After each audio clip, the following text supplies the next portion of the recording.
안녕하세요. 얼마 전까지 골마 터진 상처가 잘 아물어서 이곳에 용기를 내 사연을 보내게 된 30대 평범한 여성입니다. 솔직히 그때의 일을 떠올리면서 즐겨 듣던 채널에 사연을 보내게 될 줄은 꿈에도 몰랐는데요.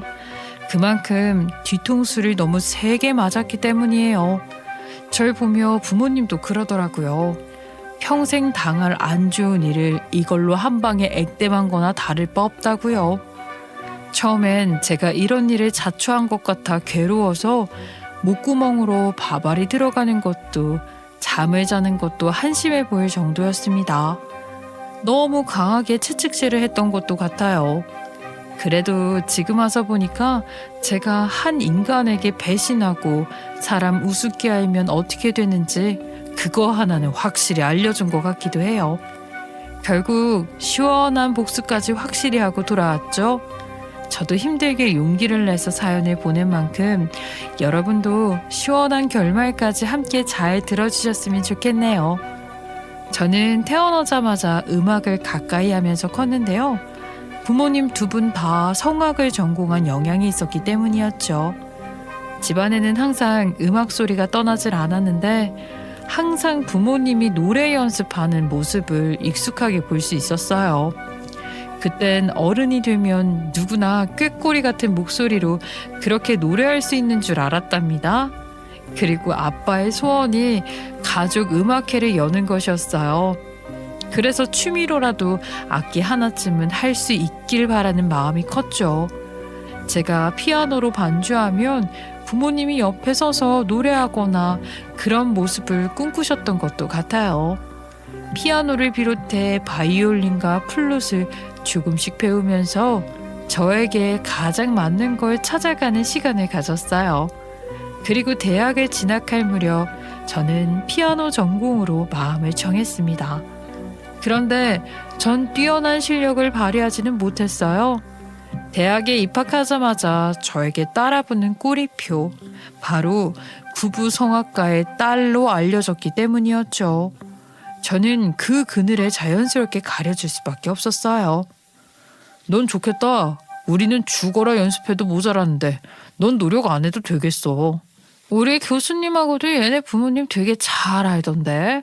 당연히 밀어주겠지. 이래서 음악가 집안이 중요한 거야. 나도 우리 부모님 음악 안 한 걸 원망하고 살아야겠다. 너 때문에. 이런 시기를 받아서였을까요? 어느 순간부터 피아노 앞에만 앉으면 부담감이 밀려와 손을 떨게 되더라고요. 안 보고도 치던 곡을 실수하기도 하고요. 그러다 보니까 제가 가장 좋아하던 취미이자 일이 될 줄 알았던 피아노가 가장 큰 스트레스가 돼버리고야 말았습니다. 그래도 부모님에게 배운 한 가지가 있었는데요. 무대에 서는 사람만 음악을 하는 게 아니라는 사실이었죠.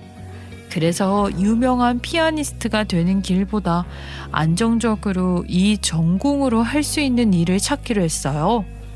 그리고 악기 제조사에 입사해서 일을 해나가고 있을 그 무렵 교수님께서 저에게 남자 친한 선생님의 아들이라면서 남자를 소개해줬어요.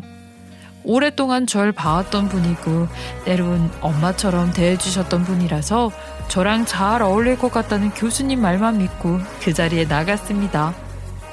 분위기도 비슷하다는 그 말에 기대가 컸죠. 솔직히 제가 꿈에 그려오던 이상형이 음악하는 분이거든요. 돌아가신 아버지도 대금 연주자였는데 저한테 물려주신 유전자를 제가 잘 못 썼던 것 같아요. 아버지가 죽는 날까지 그걸 참 아쉬워하셨죠. 다 같은 마음인가 봐요. 저도 부모님 권유로 피아노 시작했거든요. 그래도 대를 이어서 뿌듯하시겠어요. 돌아가신 아버지가 봤으면 며느리 덕에 그래도 소원 풀었다고 하실 것 같네요. 아이, 그렇다고 피아노 때문에 혜정 씨를 좋아한다는 뜻은 아닙니다. 절대요. 제가 말주변이 없어서 설명하긴 힘들지만 그냥 이유 없이 끌리는 사람 있잖아요. 이런 걸 첫눈에 반한다고 하나요? 네? 만난 지 30분도 안 됐는데요? 제 심장에 손 한번 대보실래요? 들어오실 때부터 진짜로 심장이 막 뛰는데 제 마음에 알려주는 걸 어쩌겠습니까? 보여드릴 수만 있다면 꺼내서 보여주고 싶네요. 그리고 헤어지는 길에 그 남자는 대화 주제가 한정적이었던 게 마음에 걸렸는지 머리를 긁적이면서 저에게 이런 말을 하더라고요. 오늘 피아노 이야기만 계속하다가 싱겁게 헤어지는 것 같네요. 저도 이런 미인을 앞에 두고 이야기하려니까 너무 긴장을 해서 다음번엔 우리 그런 이야기는 싹 빼고 사람 대 사람으로 천천히 알아가요. 그리고 다음에 만나면 제 진짜 이름도 알려드릴게요. 네? 진짜 이름이 있어요? 이어진 그 사람의 말에 전 저와 똑같은 모습을 보는 것 같았어요. 아버지 그늘에 사는 게 싫어서요. 괜히 아버지가 준 재능 물려받지 못하고 큰 죄인 같기도 하고요. 어떻게든 제 힘으로 살아보려고 했는데 그때 과감히 이름 개명했거든요. 근데 그냥 이런 사정 말하기도 싫고 해서 예전부터 알던 분들한테는 따로 이야기 안 했어요. 교수님도 모르실 겁니다. 그늘에서 참 벗어나기 힘들 때가 있죠. 저도 알아요. 다음에 만나면 제 이름 불러주세요. 근데 헤어질 때 보니까 뒷모습도 아름다우시네요. 여신님인 줄 알았네요. 네? 무슨 표현을 참 잘하시는 것 같아요. 원래 여자한테 다 그러시나? 아니요. 아무 여자한테나 그러면 안 되죠. 이것도 아버지가 알려주신 겁니다. 여자한텐 늘 사랑한다는 표현을 부족하지 않게 자주 해주라고요. 그래야 사랑도 주고받을 수 있는 거라고 그러셨어요. 저도 낯간지럽고 그랬는데 이렇게 자꾸 해버릇하니까 되더라고요. 제가 변함없이 이렇게 표현할 테니까 그냥 받기만 해도 됩니다. 그 사람은 제가 다 부끄러워질 만큼 애정 공세를 퍼붓는다는 느낌이었어요. 뭐만 하면 예쁘단 소리도 잘하고 아버지에게 어릴 때부터 배워서 그런지 표현을 잘하는 사람이더라고요. 무뚝뚝한 사람보다야 훨씬 좋았죠. 그리고 교수님 말처럼 집안 분위기가 비슷해서 그런지 통하는 부분이 많더라고요. 역시 어른들이 사람 잘 보는 눈이 있다는 걸 여기서 또 한 번 느끼는 대목이었죠. 교수님께도 찾아뵙고 감사 인사를 전하고 싶긴 했는데 평일엔 회사를 가고 주말엔 데이트를 하며 시간을 보내니 그게 마음처럼 쉽지 않았어요. 그러던 중 하루는 교수님의 전화가 걸려와서 전 그 사람한테도 같이 인사를 할 생각으로 받았는데 핸드폰을 넘겨주려고 한 순간 갑자기 배가 아픈지 얼굴을 잔뜩 찌푸리며 난처한 표정을 지으며 휑하고 가버리더니 돌아와서는 이런 이야기를 했습니다. 우리 잘 만나고 있다고 전화 바꿔주려고 했더니 갑자기 어딜 간 거야? 속이 안 좋아서. 근데 교수님이랑 아직도 연락 자주 해? 자주 만나진 못해도 안부 인사는 한 번씩 드리지. 내가 제일 존경하는 분이니까. 또 당신 만나게 해주신 분이기도 하고. 음악 쪽에선 이렇게 권위적이지 않은 교수님 보기 힘들어 정말. 그래?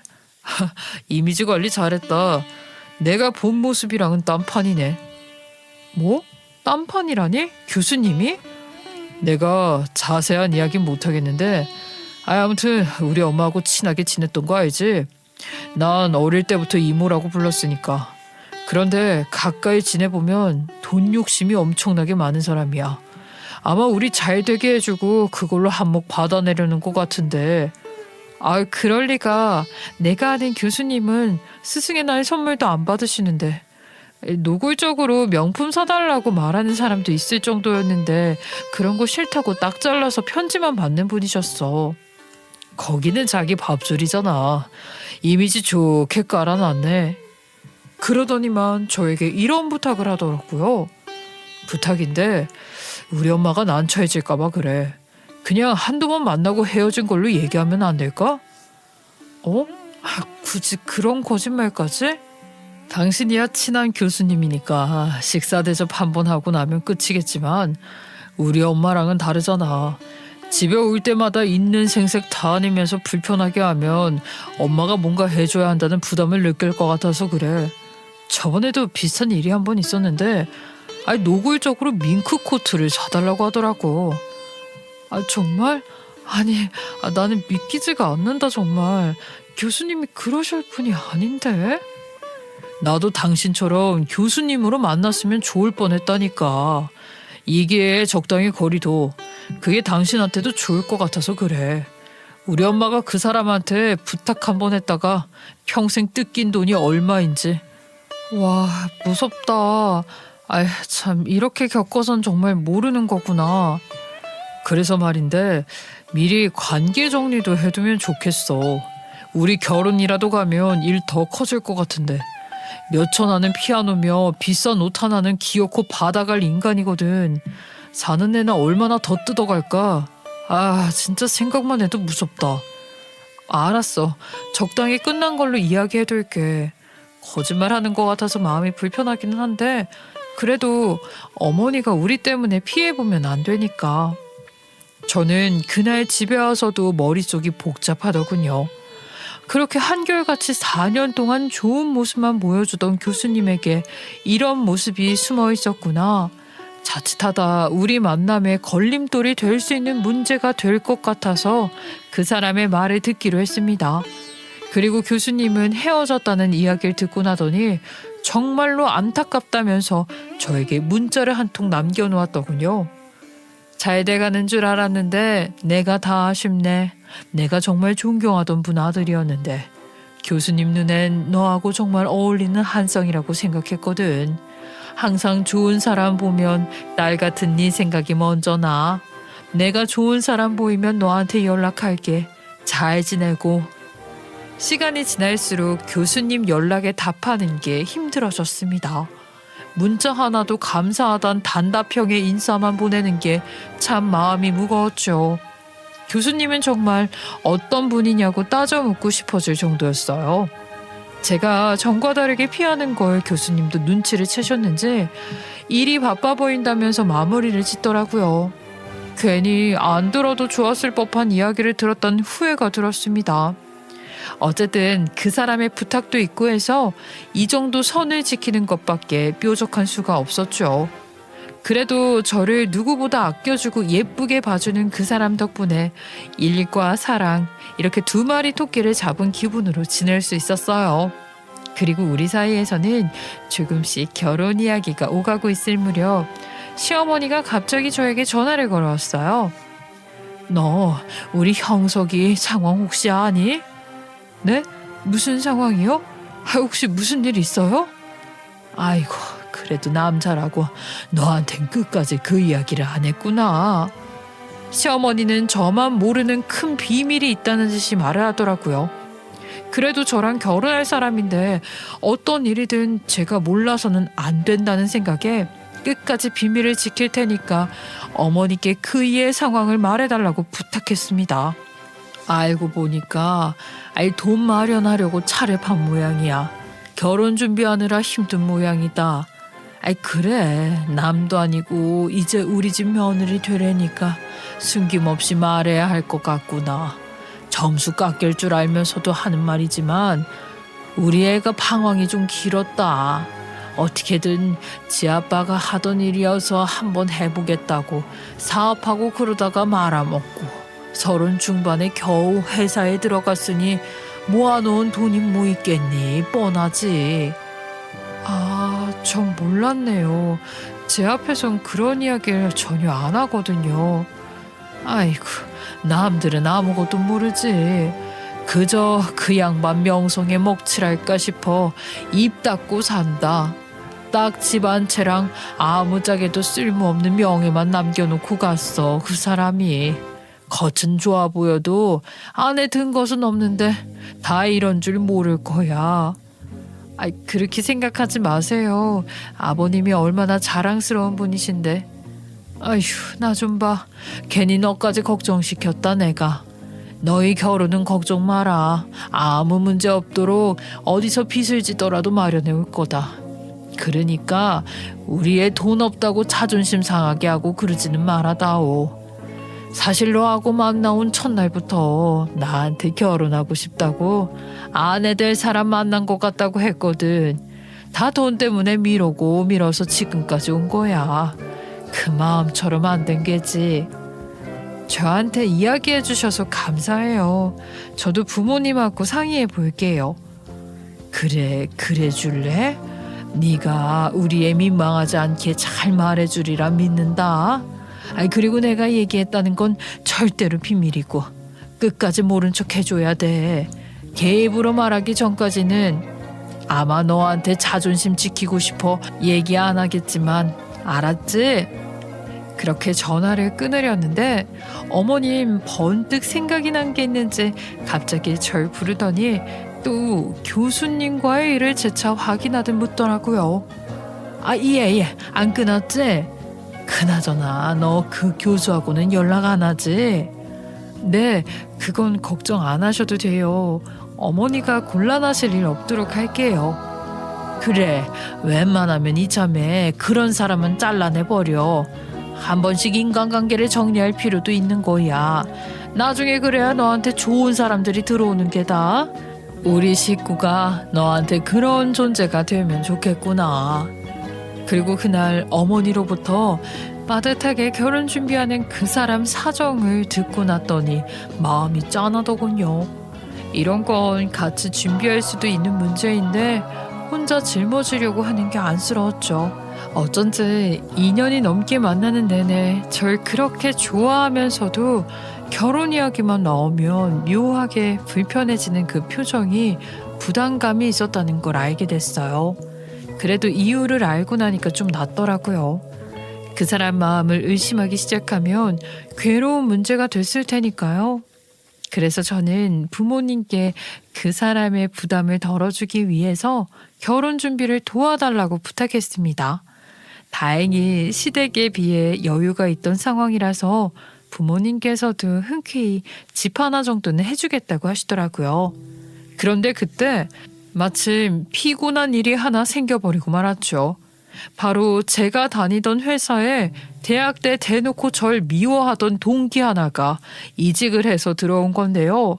대학 시절에 피곤하게 시달리던 그 질투 어린 감정 싸움이 여기까지 이어진 겁니다. 그 얼굴을 보자마자 정말 머리가 지끈거린단 말을 실감했네요. 콩 심은데 콩 난다는 말도 다 틀렸구나. 어떻게 네가 여기 있을 수가 있어? 뭐? 여기가 어떤데? 그냥 일하는 회사야. 너랑 난 일개 직원일 뿐이고. 누가 뭐래? 솔직히 대학 시절 얘기 나오면 불리한 건 너지. 그게 무슨 말 같지도 않은 소리야? 뭐가 불리한데? 너 기억 안 나? 넌 교수님이 아니라 엄마 친구 딸로 입학해서 제일 편하게 다녔잖아. 너 입학은 어떻게 했는지도 조사해봐야 하는 거 아닌가? 학력 위조가 눈앞에서 벌어지고 있었는지 모르지. 근데 어쩜 그렇게 밀어줬는데도 실력이 안 돼서 유명한 피아니스트가 못 되고 여기 계셔? 맞다. 너 피아노 앞에 서면 벌벌 떨었지? 그때 너 진짜 비 쫄딱 맞고 떠는 개 같더라, 개. 아직도 우리 그 얘기하면서 웃어. 그래, 재밌으면 실컷 웃어라. 근데 무슨 상관이야? 어차피 다 지난 일이야. 그리고 그때도 그랬지만 너하고 얽히고 싶지 않아. 우리 서로 깔끔하게 일만 하고 그렇게 지내자. 너 이 회사 사람들 아무도 모르지, 네 과거. 과거라 할 게 있나? 그리고 보니까 나도 생각나네. 질투심으론 너 따라갈 사람이 없었는데. 남 잘 되기만 하면 이상한 소문 퍼뜨리고 다니느라 바빴잖아. 넌 피아노 한 번 친 걸 본 적이 없다, 내가. 뭐? 이게 두고 봐. 내가 사람들하고 친해지고 나면 네 과거 싹 다 까발릴 거니까. 너 내가 1년 안에 여기 못 버티고 네 손으로 직접 사직서 쓰고 여기 나가게 만들어 줄 테니까. 그래, 누가 이기나 한번 해보자. 내가 너한테 피해준 일 하나라도 있어? 아니면 많이 한가 하니? 우리 그런 일로 싸워봤자 그냥 부질없는 과거일 뿐이야. 여기 일하는 곳이잖아. 월급 받고. 그냥 이쯤에서 적당히 직장 동료로 잘 지내자. 너나 나나 서로 괴로운 짓 해서 뭐해? 그런데 웬걸 둘만 있는 자리에서 동기에게 충분히 알아듣게 말했지만 어느새 직장 사람들과 저녁마다 어울려 다니더니 헛소문에 가까운 제 과거 이야기를 뿌리고 다니더라고요. 점점 사람들도 저를 피하는 게 느껴지고 겨우 벗어난 성악가 부부 딸이라는 틀에 다시 갇혀버린 기분이었어요. 심지어 대학 때 무슨 갑질 아닌 갑질을 하고 저만 유리한 걸 다 취한 사람이 돼 있더라고요. 그런데도 실력이 안 따라줘서 회사나 다니고 있는 바보를 만들어놨더라고요. 정말 사직서를 매일같이 내고 싶은 마음이었는데 저도 그런 애 하나 때문에 직장을 포기하고 싶진 않았습니다. 진짜 그럼 제가 걔 바람대로 지는 거니까요. 그리고 이맘때 저를 더 지치게 했던 게 바로 결혼 준비였어요. 지금 생각해보면 하늘이 절 살려주려고 뜯어말린 게 아닐까 싶기도 하네요. 왜 하필 이럴 때 결혼 준비를 시작했을지 정말 집에 오면 아무 말도 하기 싫은 상황이었는데 사소한 것 하나도 평소와 달리 벅차게 느껴졌어요. 안 그래도 과부하가 걸린 제 머리를 터지게 만든 사건이 하나 있었습니다. 자기야, 내 이야기 듣고 있어? 그때 내가 정리해준 건 본 거야? 미안, 아직 못 봤어. 우리 결혼 기분 탓인가? 왜 나만 원하는 거 같지? 내 착각이지? 나 솔직히 자기가 나 만날 때 다른 생각 자꾸 하는 게 눈에 보이는데 그거 보는 것도 너무 힘들어, 불안하고. 난 당신밖에 없단 말이야. 아직도 보면 심장이 뛰고. 미안한데 나 아무래도 시간이 필요할 것 같아. 다른 게 아니고 회사에 신경 쓸 일이 많아져서 나만 결혼 준비한다고 혼자 빠질 수가 없어서 그래. 그것 때문에 너무 신경을 못 썼어. 집에 오면 전화 받는 것도 힘들더라고. 지쳐서. 그 정도야? 그럼 말을 하지. 그럼 자기 힘드니까 그냥 내가 다 맡아서 준비할까? 난 그래도 가격 비교하고 직접 가서 보고 그러는 게 재밌더라고. 내가 자기보다 센스가 떨어져서 그게 좀 걱정이 되긴 하지만 가격은 내가 꼼꼼하게 잘 봐. 알지? 그럼 부담 갖지 말고 해. 다 괜찮아. 자기 마음에 드는 걸로 내가 따를게. 그래도 미안해. 이런 건 같이 해야 맞는 건데. 내가 얼른 마무리하고 뒤에 신혼집 잔금 치르고 그럴 땐 맡아서 할게. 아이고, 그것도 저한테 다 맡기셔도 됩니다. 정말 적성에 딱 맞아. 그나저나 자기 살도 많이 빠진 것 같다. 난 요즘 자기랑 부부 될 생각하니까 너무 설레서 하늘을 막 나는 기분인데. 나만 너무 철없이 구는 것 같아서 미안하네. 아니야. 그러지 마. 괜히 내 눈치 보고 그럴 거 없어. 내 상황이 미안하지. 결혼 준비할 때라 평소보다 현실적인 이야기를 많이 하다 보니까 미처 알지 못한 것들이 생기기 시작하더라고요. 그리고 그날 제 귀를 사로잡은 단어가 그 사람 입에서 무의식 중에 튀어나왔죠. 나한테 다 의지하면 좋겠어. 난 당신한테 그런 남자 되고 싶거든. 애처가 소리 들으면서 살고 싶은 게 내 꿈이기도 하고. 우리 아버지도 옛날에 공장에서 별명이 아버님이 무슨 공장? 내가 이걸 자기한테 내가 말을 안 했나? 몰랐구나. 우리 아버지가 옛날에 힘들 때 잠깐 공장에 다녔었어 뭐. 아직도 사람들은 아무도 모르는 비밀이긴 하지. 원래 그 시절에도 예술가들은 배고프게 살았잖아. 나중에 아버지가 관현악단 들어가서 조금 나아진 거지. 고생 많이 하셨다니까. 아니, 내가 전에 교수님께 듣기론 아버님 젊은 시절부터 대금 연주자로 유명한 분이라서 무대 많이 선 걸로 아는데. 유학도 다녀오셨고. 그런데 공장에서 일했었다고? 언제? 가슴 아픈 일이다. 떠올리기도 싫은 일이야 정말. 그런데 제 질문에 어색하게 다른 이야기로 흐리면서 넘어가더라고요. 솔직히 그 사람은 아버지 덕에 재력과 명성을 다 얻은 집안이었거든요. 분야는 달라도 부모님이 시아버지 이름을 묻자마자 전공자는 모르는 사람이 없을 정도였으니까요. 그랬던 분이 공장을 다녔던 시기가 있다는 게 믿기지 않았죠. 그래도 가정사는 밖에서 봐서는 모르는 법이니 또 제가 모르는 사정이 있었다고 생각하고 넘겼어요. 그런데 거기서 끝이 아니었습니다. 저는 그 일을 위해 일부러 공연까지 예매를 해서 갔는데 거기서 대금이 어떻게 생겼는지도 모르는 게 아니겠어요. 아니, 아무리 본인이 악기를 배우지 않는다고 해도 아버님이 그 정도로 명성이 자자한 분인데 그걸 모르는 게 말이 되나요? 당신도 오늘 아버님 생각나겠다. 이 소리만 들어도 울컥하지 않아? 아, 그러니까 벌써 이 극장 공기부터 옛 생각이 절로 나네. 우리 아버지 따라 정말 많이 왔거든. 근데 대금 연주하는 여자분이 되게 젊네. 어? 아, 여자라니. 대금 아니잖아 저건. 헷갈렸다. 내가 아버지 생각이 너무 나서 지금. 그때 문득 이 사람을 한 번쯤 의심해봐야겠다는 생각이 들더라고요.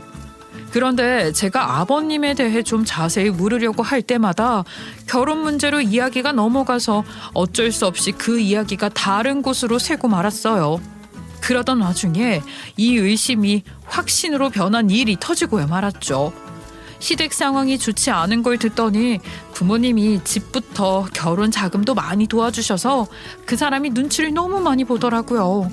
준비를 도맡아 하면서도 돈 걱정하는 게 너무 잘 보일 정도로요. 그러더니 하루는 부모님께 뭔가 하나쯤 본인이 해주고 싶다는 생각이 들었는지 부모님과 제 건강검진을 큰 병원에서 해주겠다는 겁니다. 여기 병원 좋아 보이지? 사진 봐봐. 장모님도 좋아하실까? 갑자기 병원은 왜? 결혼한 친구들이 그러는데 장인 장모님께 제일 점수 많이 땄던 선물이 건강검진 해드리는 거래. 이게 또 사위가 해줬다고 하면 어깨도 좀 올라가고 기분도 더 좋고 그런가 봐. 여기가 다른 곳보다 시설도 좋고 한 병원 안에 진료 과목도 많은 편이라서 딴 데보다 비싸기는 한데 내가 이런 데 돈 아끼면 안 되겠다 싶어서 내가 당신 것까지 같이 하려고 하는데 어때? 결혼 준비도 정신 없었을 텐데 이런 것까지 알아봤어? 내가 예비 사위인데 뭐 하나 해드린 게 없는 것 같아서 그래. 도움만 받고. 고마워. 이런 생각하는 줄 몰랐네. 난 당신이 너무 눈치 보는 것 같아서 마음에 걸렸거든. 근데 우리 부모님 진짜 좋아하실 것 같은데 나도 못한 생각을 딸보다 사위가 낫단 소리 하시겠어. 이게 그 사람도 어깨 펼 기회라고 생각했죠. 아니나 다를까 그 사람 말대로 다른 병원에 비해 금액이 좀 세더라고요. 그래도 부모님이 가는 곳이니까 좋은 데로 보내주고 싶은 마음인 것 같았어요. 미리 점수를 따놓고 싶어하는 눈치였어요. 저도 겸사겸사 이 기회에 부모님 건강 상태도 볼 겸 엄마와 같은 날에 받기로 했어요. 수업이 잡혀있던 아빠만 다음날 받게 되었죠. 그이는 아침 일찍 와서 물밖에 못 마셔서 힘도 하나 없는 우리를 친절하게 안내해 주더라고요. 장모님, 기운 하나도 없으시죠? 괜히 긴장하신 것 같은데 한숨 자고 나면 금방 끝나나 봐요. 그래도 여기 병원이 시설도 좋고 커서 다들 잘 본다고 하더라고요. 오늘 검사 잘 끝내시고 내일 맛있는 소고기집 알아놨으니까 같이 가시죠. 아니야. 이걸로도 고마운데 무슨. 내가 건강 걱정까지 해주는 우리 사위 덕에 이런 좋은 병원에서 검진을 다 받아보네. 그러니까 일부러 제일 좋은 곳으로 골랐대요. 근데 자기는 오늘 출근 안 해? 조금 늦게 한다고 미리 말해뒀지. 그래도 얼굴 보고 가야지. 그럼 어머니, 전 이만 가보겠습니다. 검사 잘 마치고 이따 끝나면 연락해. 알았어. 출근 잘하고 고마워. 그땐 사람이 모에 씌인 것처럼 부모님께 잘하는 그 사람을 보니까 의심하던 마음이 금세 지워지더라고요. 출근까지 이렇게 미루고 와서 우리 얼굴을 보겠다고 왔는데 엄마도 급히 나가는 뒷모습을 보면서 예의 바르게 정말 잘 큰 것 같다면서 흐뭇해하셨죠. 그렇게 엄마와 저는 검사를 시작했고 생각한 것보다 대기가 크게 없어서였는지 검사가 훨씬 빨리 끝나더라고요. 그리고 내시경까지 끝내고 나서 금방 깨어난 저는 잠시 밖에 나가서 엄마를 기다리고 있었습니다. 그런데 바깥에도 정원도 돼 있고 시설이 좋아서 두리번대면서 잠시 보고 있었는데 아까부터 1층에서 너무 익숙한 목소리가 조금씩 가까워지더라고요. 조심 7층까지 가려면 더 남았어. 얘 천천히 걸어봐. 못 걷겠니? 괜찮아요 어머니. 근데 저 그냥 단순한 감기인 것 같은데. 어머니까지 뭐하러 힘들게 오셨어요. 혼자 올 수도 있는데. 그리고 그냥 집에서 가까운 병원 가도 괜찮은데. 여기 좀 비싸지 않아요? 아니야, 돈 걱정할 필요 없다. 이런 건 큰 데로 와서 제대로 봐야지. 여기에 누구랑 같이 온 건가? 그 목소리는 제가 절대로 착각할 수가 없었습니다. 예비 시어머니의 특유 억양이 있었는데 그 소리를 연애하는 동안 꽤 많이 들었기 때문에 제가 다른 사람하고 헷갈릴 리가 없었거든요. 저는 안절부절하고 서 있다가 아까 예비 시어머니 입에서 나온 7층으로 가봐야겠다는 생각이 들었습니다. 누구랑 온 건진 몰라도 어머니가 누굴 도와주고 있는 상황 같은데 인사라도 드려야겠다 싶었죠. 저는 궁금증에 7층으로 올라가 보기로 했어요. 올라가 보니 7층은 산부인과 진료를 하는 곳이더라고요. 대기자는 산모들과 보호자가 여기저기 흩어져서 앉아 있어서 저도 구석자리 하나에 잠깐 앉을 수 있었습니다. 잠시 뒤 저는 익숙한 목소리 하나에 저도 모르게 몸이 굳고 말았어요. 자기야, 혼자 옷 입을 수 있겠어? 천천히 나와, 천천히. 바로 앞에 있을게. 문득 이 상황이 기회라면 기회일 수도 있다고 생각한 게 제가 아직 환자복을 입고 있어서 사람들 눈에 띄지 않게 둘의 대화를 더 자세히 들어볼 수 있겠다는 생각이 들었죠. 그리고 좀 더 가까이 자리를 옮겼더니 둘의 대화가 생생하게도 들렸습니다. 맞대, 며느라가 임신 맞다니. 예, 엄마. 나 지금 눈물 날 것 같아요. 초음파로 이만한 게 보여. 아이고, 내 아들 고생했다, 고생했어. 3년 동안 너도 고생 많았지. 저는 반쯤 넋이 나가더니 잠시 뒤엔 모든 회로가 정지하는 것 같았습니다.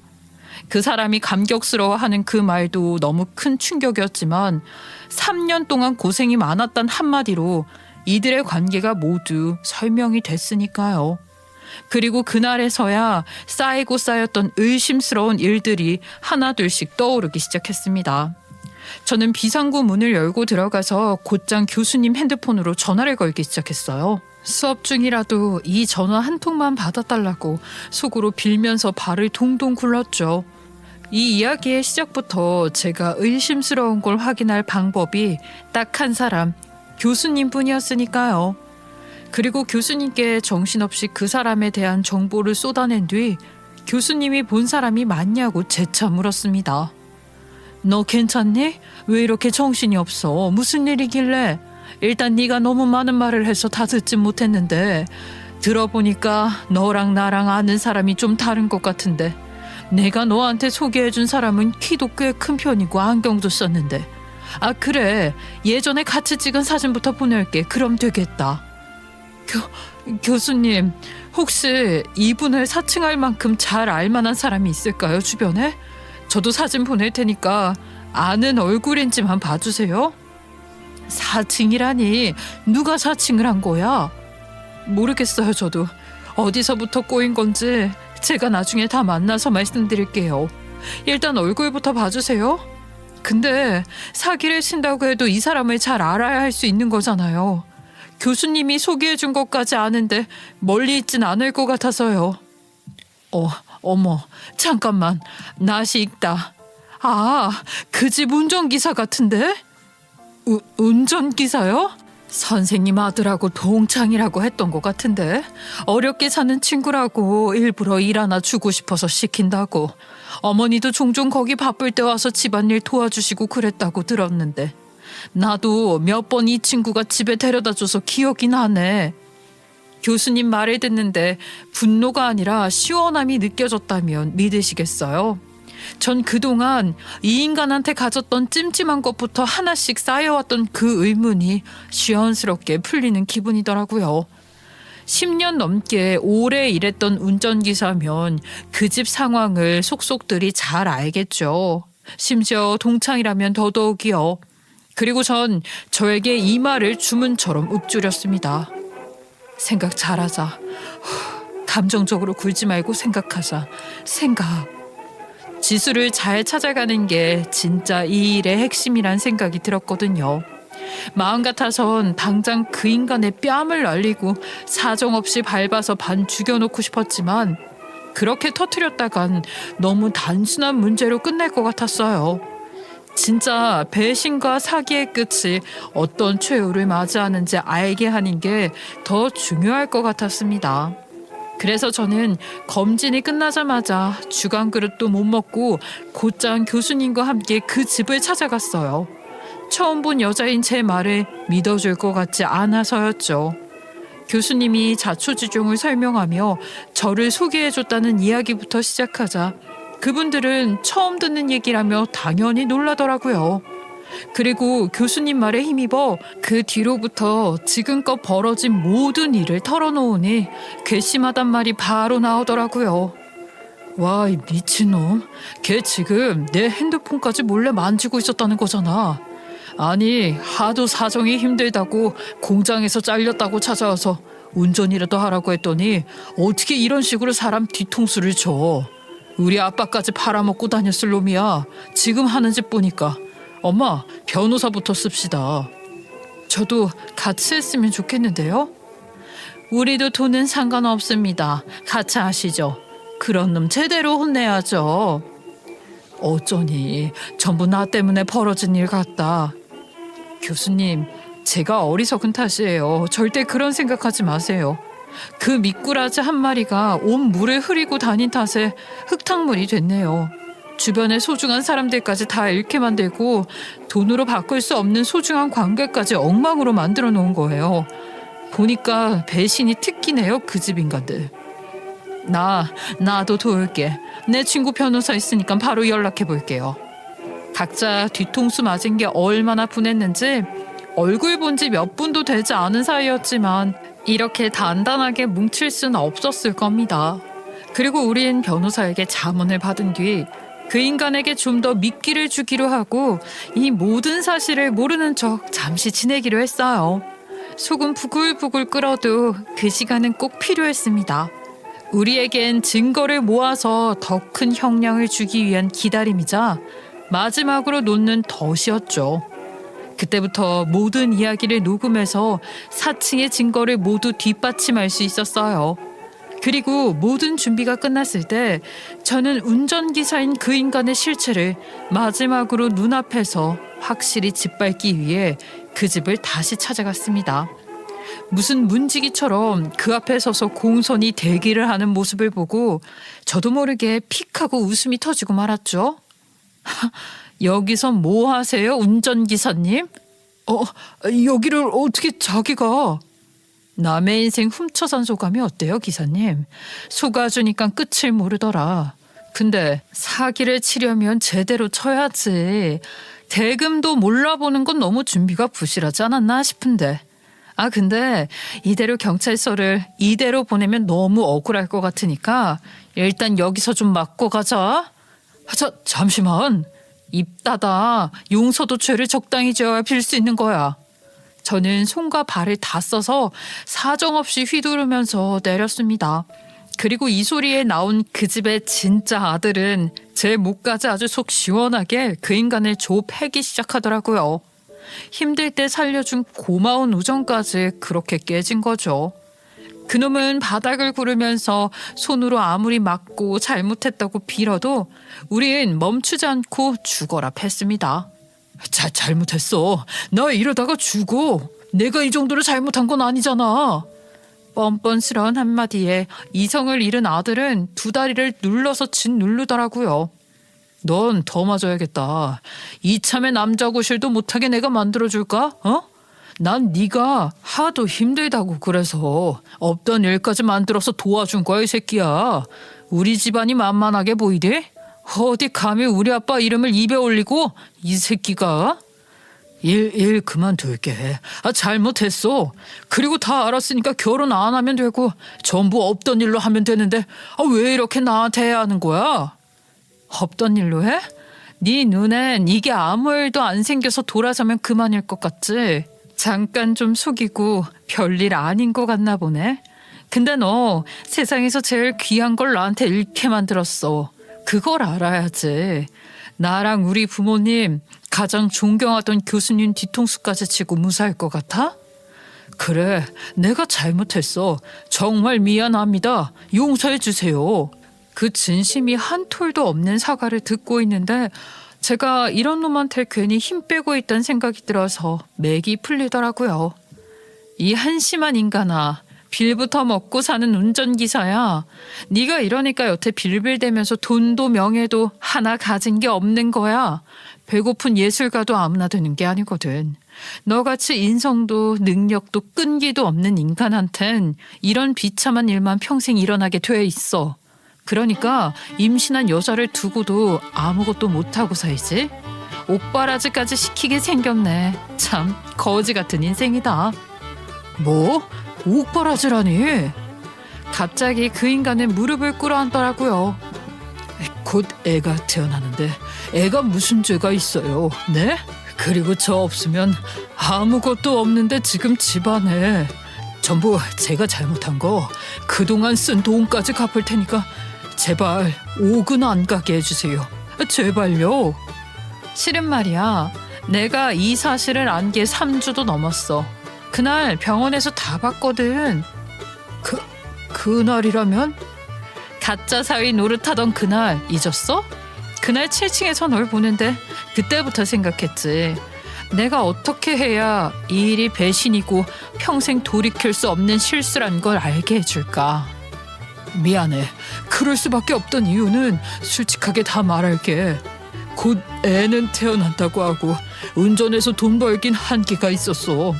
신용불량자라 취직하기도 어렵고 돈 구할 때는 안 보이지. 근데 그 문자를 보자마자 순간 정신이 어떻게 된 것 같아. 다들 잘 사는 집안이니까 그냥 조금만 더 가고 끝낼 참이었어. 그리고 당신 부모님께 너무 죄송해서 그건 진심으로 해드리려고 했던 거야. 믿어줘. 참 쉽네 모든 게. 속이고 멋대로 돈도 갖다 쓰다가 미안하니까 뭐 하나 해주고 다시 용서받고. 그건 어디 계산법이냐? 어? 급해진 그 인간은 친구 바지가랑이까지 잡으면서 늘어졌죠. 두 손으로 싹싹 빌기도 바쁜 와중에 붙잡기까지 해야 하니 원. 사람 손이 2개인데 그게 그렇게 부족해 보이기는 또 처음이었네요. 나 살려주면 정말 감옥만 안 가게 해주면 뭐든 다 할게. 정말 잘못했다. 잘못했어. 나 말고 죄 없는 우리 애를 생각해서 딱 한 번만. 아니, 너 같은 질긴 기생충이랑 얽힐 수가 없지. 내 인생 갉아먹을 텐데 말 끝까지 들어? 난 그날 네가 어떤 인간인지 네 아내도 네 어머니도 곧 태어날 네 애한테도 확실하게 알려주기로 정했거든. 애가 태어나자마자 옥살이하고 나온 부끄러운 아빠 되는 것만큼 큰 벌이 또 있겠니? 그게 내가 너한테 내리는 벌이야. 여태 참아온 이유기도 하고. 야, 저기 경찰차 오니까 좋게 타고 가라. 여기까지 와서 빈다고 달라질 일이 있을 것 같냐? 그리고 너한테 받을 게 난 아무것도 없다. 그거 모르지? 너 운전도 더럽게 못하는 거 제대로 하는 게 뭐 하나가 없어. 구제불능 인생아. 난 너를 사칭한 것밖에 없는데 그게 무슨 큰 잘못이라고 그래? 저기요, 당신은 4층에서 돈까지 뜯어낸 발염치 아니에요. 그게 큰 잘못이 아니면 뭐가 큰 잘못이야. 처음으로 돌릴 수 있다고 생각하나 본데 늦었어. 그리고 경찰차에 그 인간을 쓰레기 싣듯 실어보낸 뒤 법정 공방을 거쳐 형을 받게 할 수 있었습니다. 갑자기 법정에서 선처해달라면서 그 인간이 불행으로 자기 상황을 만들어내는 통에 잠시 일이 복잡해지는 듯 했지만 우리가 당한 상황도 무시할 수는 없었죠.